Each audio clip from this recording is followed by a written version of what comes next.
जय हिंद मेरे साथियों। आज मैं आप लोगों को नोबेल पुरस्कार के बारे में बताऊंगा। इस वीडियो में आप लोगों को ये बताने का प्रयास करूंगा कि नोबेल पुरस्कार क्यों दिया जाता है, प्रत्येक वर्ष कब दिया जाता है, किस महीने में किस तारीख को दिया जाता है, ठीक है, किस लिए दिया जाता है, किन किन क्षेत्रों में दिया जाता है, नोबेल पुरस्कार महात्मा गांधी को क्यों नहीं मिला, ठीक है, नोबेल पुरस्कार में कितनी राशि मिलती है, नोबेल पुरस्कार के अलावा और क्या क्या चीज़ मिलता है, ठीक है, 2 बार नोबेल पुरस्कार किनको मिला, सबसे कम उम्र के नोबेल पुरस्कार किनको मिला है, सबसे अधिक उम्र में नोबेल पुरस्कार किनको मिला है, भारत के कितने ऐसे व्यक्ति हैं जो नोबेल पुरस्कार प्राप्त किए हैं, एशिया के प्रथम व्यक्ति जो नोबेल पुरस्कार प्राप्त किए हैं, दुनिया का पहला व्यक्ति कौन है जो रसायन में, ठीक है, भौतिकी में, शांति में, साहित्य में और अर्थशास्त्र में नोबेल पुरस्कार पाए हैं, नोबेल पुरस्कार कितने क्षेत्रों में पहले दिया जाता था, नोबेल पुरस्कार अब कितने क्षेत्रों में दिया जाता है, अब मरणोपरांत दिया जाता है कि नहीं, इन सारी तमाम क्वेश्चनों को मैं इस वीडियो में बताने का प्रयास करूंगा। तो दोस्तों, दुनिया का सबसे बड़ा पुरस्कार नोबेल पुरस्कार का नाम कैसे पड़ा, कैसे लोगों के बारे में पता चला नोबेल पुरस्कार के बारे में,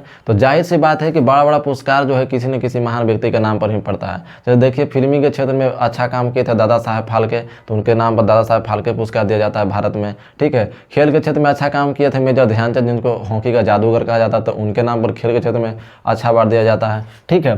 तो अल्फ्रेड बर्नहार्ड नोबेल के नाम पर नोबेल पुरस्कार दिया जाता है। आगे बताऊंगा कैसे पता चला। 21 अक्टूबर 1833 को इनको जन्म हुआ था, 10 दिसंबर 1896 में इनका मौत हो गया था। स्टॉकहोम इनका स्वीडन में जन्म हुआ था, 9 वर्ष के बाद रूस चले गए थे, लेकिन नागरिकता स्वीडन का ही प्राप्त था। अविवाहित हैं, वैज्ञानिक और केमिकल इंजीनियर थे। 1867 में डायनामाइट की खोज किए थे, ठीक है, डायनामाइट की खोज। 1896 में वसीयत से पता चला नोबेल पुरस्कार के बारे में। देखिए, वसीयत क्या होता है, एक कानूनी दस्तावेज होता है जिसमें किसी व्यक्ति के संपत्ति और जायदाद के बारे में और उसका अधिकार कौन होगा उसमें लिखा हुआ रहता है, ठीक है। तो ये अपना वसीयत में लिख दिए थे।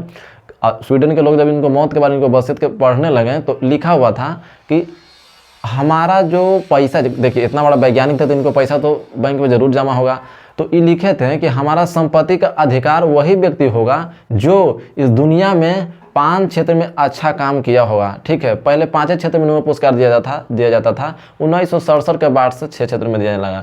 तो बोले थे जो मानव जाति के कल्याण के लिए 5 क्षेत्रों में काम किया हो, जैसे देखिए भौतिकी के क्षेत्र में जो अच्छा काम किया होगा, रसायन के क्षेत्र में जो अच्छा काम किया होगा, शरीर विज्ञान या चिकित्सा के क्षेत्र में अच्छा काम किया हो। इसको शॉर्ट रूप में हम विज्ञान बोल सकते हैं कि विज्ञान, शांति, साहित्य और अर्थशास्त्र के क्षेत्र में अच्छा काम किया होगा, ठीक है, शांति, साहित्य और साथ के क्षेत्र में काम किया होगा। अब देखिए, ये पूरा विश्व में जो किनको किन विषय में किस क्षेत्र में पुरस्कार मिला है ये यहाँ पर लिखा हुआ। ये उतना इंपॉर्टेंट नहीं है, लेकिन जानकारी के लिए हम आप लोगों को ये लिख दिए हैं, ठीक है। ये उतना याद नहीं हो करिएगा तो चलेगा, लेकिन इसके बाद जो भारत में बताऊंगा कि पहले किसको मिला था किस क्षेत्र में, वो जरूर याद कर लीजिएगा, ठीक है। अब आइए, भौतिकी के क्षेत्र में रोएंटगन को मिला था 1901 में एक्सरे के लिए, ठीक है। रसायन के क्षेत्र में बांटी हॉप 1901 में रासायनिक गतिशीलता के लिए, ठीक है।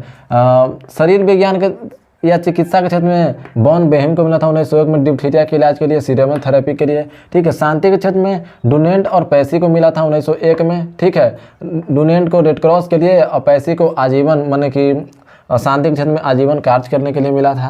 साहित्य के क्षेत्र में प्रोधोमा को 1901 में मिला था, कविताओं में मानवीय भावनाओं और विचार को सुंदर ढंग से व्यक्त करने के लिए, और अर्थशास्त्र के क्षेत्र में फ्रिस्क और टिनबर्गन को 1969 में आर्थिक प्रक्रियाओं के विश्लेषण के लिए मिला था। देखिए, भारत के कौन कौन ऐसा व्यक्ति हैं जिनको नोबेल पुरस्कार मिला है पहली बार, इसको एकदम घोर के पी जाइएगा, ठीक है। ये देख के उझराइएगा मत कि इतना लौंझा तौंझर, याद करने के व्यूज हम सटीक रूप से लिखे हैं। साहित्य में नोबेल प्राइज प्राप्त करने वाला प्रथम भारतीय या एशिया के पहला व्यक्ति कौन थे, तो रविंद्रनाथ टैगोर। 1913 में इनको दिया गया था गीतांजलि के लिए, ठीक है। भौतिकी या साइंस का नोबेल प्राइज प्राप्त करने वाला प्रथम भारतीय या एशिया के कौन व्यक्ति थे, तो सीवी रमन थे। 1930 में इनको मिला था रमन प्रभाव के लिए, ठीक है। चिकित्सा में नोबेल प्राइज प्राप्त करने वाले प्रथम भारतीय कौन थे, तो हरगोविंद खुराना। 1968 में मिला था कृत्रिम जीन के संश्लेषण के लिए, ठीक है। शांति में नोबेल प्राइज प्राप्त करने वाला प्रथम भारतीय तो मदर टेरेसा। 1979 में समाज सेवी संबंधी कार्य के लिए, हालांकि मदर टेरेसा अपना देश के नहीं थे लेकिन यहाँ के नागरिकता ले लिए, ठीक है। अर्थशास्त्र के क्षेत्र में नोबेल प्राइज प्राप्त करने वाला प्रथम भारतीय तो अमर्त्य सेन थे। 1998 में कल्याणकारी अर्थशास्त्र के लिए दिया गया था, लेकिन अभी तक किसी भी भारतीय को केमिस्ट्री में नोबेल पुरस्कार नहीं मिला है।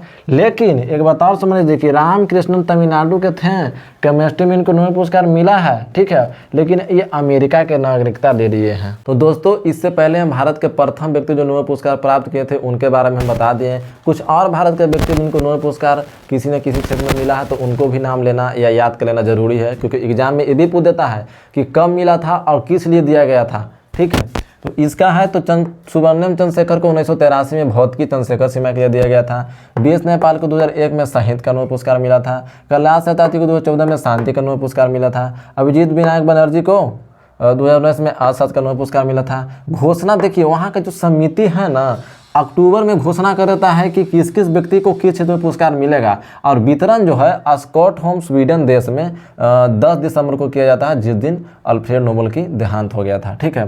प्रत्येक पुरस्कार को एक वर्ष में अधिकतम 3 लोगों को जाता है। जैसे देखिए फिजिक्स में 3 व्यक्ति को मिलेगा, केमिस्ट्री में 3 व्यक्ति को, ठीक है, चिकित्सा में 3 व्यक्ति को, शांति साहित्य और अर्थशास्त्र में 3 व्यक्ति को, यानी टोटल 18 को एक साल में मिल सकता है। अब मान के चले अर्थशास्त्र में 2 व्यक्ति काम किए तो 2 को मिलेगा, ठीक है।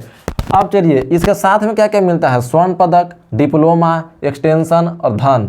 स्वर्ण पदक तो जानने करते हैं मेडल होता है। डिप्लोमा एक कागजियत रहेगा, ठीक है, कागज में लिखा रहेगा कि आप किस क्षेत्र में अच्छा काम किए हैं, किस लिए दिया जा रहा है, उसमें लिखा हुआ रहेगा। एक्सटेंशन आप स्वीडन की नागरिकता कैसे वहाँ के निवासी बन सकते हैं, ठीक है। धन आपको रुपया जो है भारत में अगर गणना करें तो इसको 10 करोड़ 36 लाख के आसपास में मिलेगा।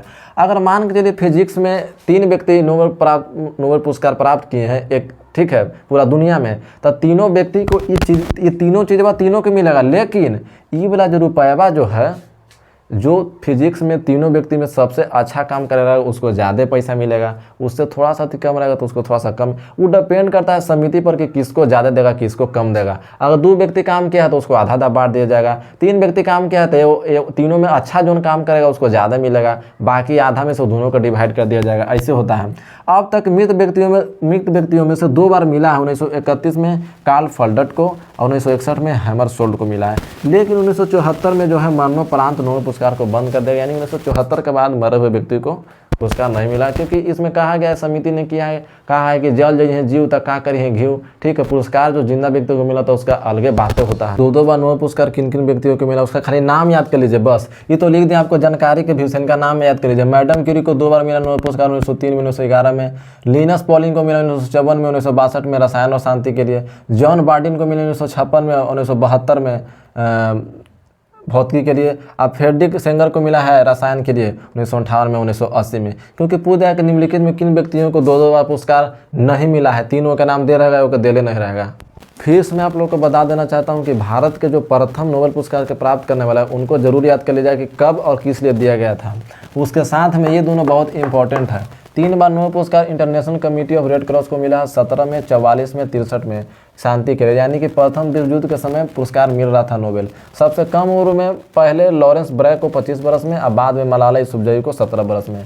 सबसे अधिक उम्र में गुडनेफ को USA के 97 वर्ष के थे, रसायन में 2019 में इनको मिला है। नोट 40 से 42 तक नोबेल पुरस्कार नहीं दिया गया था। अब प्रश्न यह बनता है कि गांधी जी को 5 बार नोबेल शांति पुरस्कार के लिए नामित किया गया था, फिर भी इनको पुरस्कार क्यों नहीं मिला? देखिए 5 बार, 37, 38, 39, 47 और 1948 में। तो यहाँ बात ये है कि वहाँ जिनके विचार को अल्बर्ट आइंस्टाइन, ठीक है, नेल्सन मंडेला, दक्षिण अफ्रीका के गांधी, मार्टिन लूथर किंग, ऐसे व्यक्ति मानते थे, उनको पुरस्कार नहीं दिया गया। तो इसका मुख्य कारण ये है कि वहाँ के जो समिति जो था ना, उसमें भी मान के चलिए 5 गो है तो 3 गो जने कहेगा उधर ही ना मिलेगा। तो समिति का मत देवे का ये नहीं था, क्योंकि उन लोगों में कुछ लोगों का मत था कि गांधी जी का जो आंदोलन है, जो भारतीय स्वतंत्रता संग्राम के लिए एक राजनीति के रूप में है, ठीक है, ये अपना देश के लिए इतना कर रहे हैं, थोड़ी विश्व शांति के लिए कर रहे हैं। लेकिन हमारा तो मत था कि भाई अगर अपना जगह से इस चीज़ को फैला रहे हैं, हिंसा का मारे, तो पूरा देश को सीखने को मिलेगा भाई, तो इनको नोबेल पुरस्कार मिलना चाहिए था गांधी जी को। अब भाई ओकर मन जकरा देवे का मन ओकरे में देगा, है कि नहीं, समिति का मन था, ठीक है। दूसरा था कि भारत पाकिस्तान युद्ध में जो बहुत सारा हिंसा हुआ, इन्हीं के वजह से हुआ था, उस समिति के मन की सोच था कि यही करवाए थे, तो इसलिए भी नोबेल शांति के लिए भी इनको नामित किया गया, लेकिन दिया नहीं है। तो मिलते हैं नेक्स्ट वीडियो में। धन्यवाद। जय हिंद, जय भारत।